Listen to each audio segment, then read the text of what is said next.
At that time, my son Andres was 10 months old, and he had been born with some complications.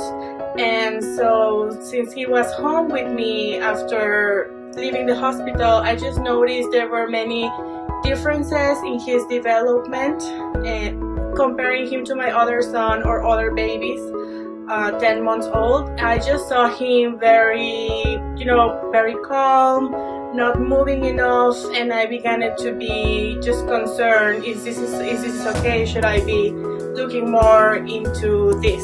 And so I went to the parent discussion group, and they just gave me a list of recommendations, where to start, what to do to notice if there's a red flag or something. I started connecting for kids because I saw the need as a parent.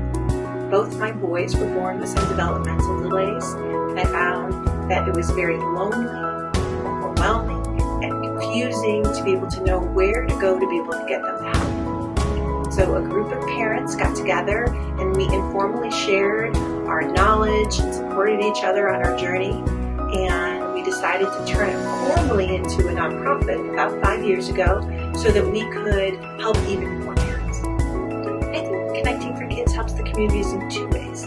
First of all, if you're a parent of a child who's struggling, whether it's because of a diagnosis like autism or ADHD, or maybe the child is just struggling because of a typical life stage. Maybe they're dealing with some bullies at school, or maybe the family's going through a divorce. You now, in our community, have a place that you can call, and we can help give you the education and the support you need to be able to help that child. The second thing I think we're doing for the community is raising awareness about some of the struggles that people in our community are going through. For example, we just did the wishing tree up at Crocker Park for the holiday season. And in it, parents of kids who struggled as well as children themselves were able to create wishes that they wish people were able to know about what it's like to have a disability. So for example, a mom of a child who had seizures said she wished she didn't have to worry about sending her child off and having seizures all day at school. Well, if you don't have a child with seizures, you may not think about what it would be like to be a parent of a child like that. And so by creating this awareness in our community, I feel like our community is much stronger. We offer several different parent programs, including parent education programs where we bring in expert speakers to educate the parents. We bring in several parent support programs where parents can meet with social workers and talk about the struggles of raising a child with special needs. We also have ways where if you can't make it to the library to be able to connect with other parents, we can connect you online through social media or through phone calls to find another parent like them in the community.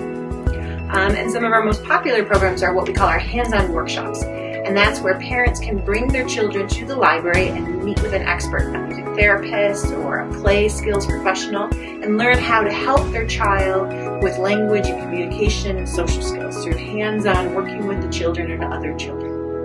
One of our biggest goals we'd like to do is to be able to expand to more communities. Not every family has the resources to be able to get to Westlake, so one of the things we're looking to do is to offer some of our programming in other communities such as Lakewood or North Ridgeville, or potentially even over to the east side. And so that's really one of the things we'd love to be able to do, is to make it so that our information and our support is accessible to every family in our community. I think just the whole program, you get to help your children with taking them to these therapies, but then you also get feedback of recommendations of what can you do to do it on your own at your home. So I get to share it with my husband. Sometimes I even get to share it with my eldest son and explain him why Andres has this language delay, why we need to be more patient with him so he can also be a part of it and we can all help him. When we first started coming the program, he had no vocabulary, no language. He was very shy, didn't want to separate from me, or was even shy to try the music instruments at music therapy. And how he participates now and how involved he is now and how he uses his speech so confident in front of the whole group and participates. I'm just so excited that he has had the opportunity to just have this therapy and this opportunity to work these social skills